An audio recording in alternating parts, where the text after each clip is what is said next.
ধরে যদি ওই তথাকথিত সাংবাদিকের কথাই কানে প্রতিদিন শুনতে থাকেন তাহলে তো আপনার এটা হবেই। বা থেকে বাইরের থেকে আওয়ামী লীগের যারা টাকা পেয়ে যারা করছে, আপনি যদি সারাদিন ওদেরটা ভিডিওতে শুনেন তাহলে তো আপনার মনে হয় এখানে নির্বাচনে প্রতিদিন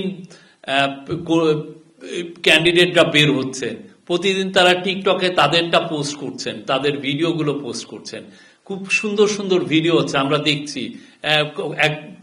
কতজনকে দেখছি যে তারা মানে গ্রামের প্রতিটা বাড়িতে বাড়িতে যাচ্ছেন, মাঠ চষে বেড়াচ্ছেন।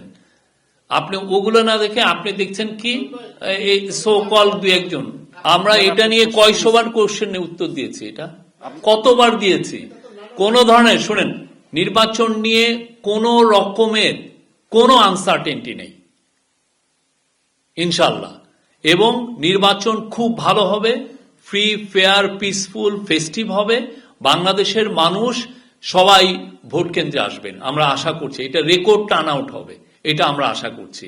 এবং সোফার আপনি তো অনেক, আমি জানি আপনি অনেক বছর ধরে জার্নালিজম করছেন, আমি আপনাকে অনুরোধ করব এর আগের ইলেকশন গুলো আপনি একটু দেখে আসেন যে তখন কি পরিস্থিতি ছিল আর এখন কি। এখন আমরা কি পরিস্থিতি ভালো না মন্দ হয়েছে আপনি নিজেই একটা যাচাই করতে পারবেন।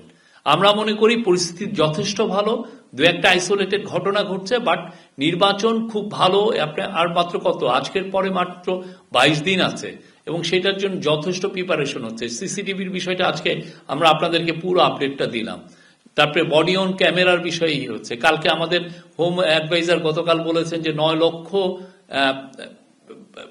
বিভিন্ন বাহিনীর মেম্বার থাকবেন ইয়েতে। তো আমরা আশাবাদী খুব ভালো ইলেকশন হবে। আর পলিটিক্যাল পার্টিগুলো দেখে গেছেন অনেক কনস্ট্রাকটিভ ডায়ালগ করছেন, অনেক ধরনের কথাবার্তা বলছেন যেগুলো নির্বাচনের জন্য ইতিবাচক। কিন্তু তারপর আমরা দেখছি দুই একজন ফেসবুকে বা ইউটিউবে এসে বিভ্রান্তি ছড়ানোর চেষ্টা করেছেন এবং আমরা তাদের পাসটা জানি, তাদের অনেকের যে পিছনটা আমরা জানি, তারা 15.5 বছর কি পরিমাণ দালালি করেছেন এটা আমাদের খুব ভালো মতো জানা আছে। তো আমরা এটা তো অবাক হচ্ছি না, সবার everyone is free to speak, তারাও কথা বলছেন। বাট আমরা আবারও আপনাকে বলছি নির্বাচন 12ই ফেব্রুয়ারি হবে, একদিন আগেও না একদিন পরেও না, এবং খুব সুন্দরভাবে হবে, খুব ভালো ইলেকশন হবে। এবং সাধারণ মানুষ অনেক কিছুই ফেসবুকে এগুলো শুনে শুনে এক কান দিয়ে নিয়ে আর এক কান দিয়ে বের করে দেয়। সো এটা নিয়ে আমার মনে হয় কমেন্ট করার কিছু নাই।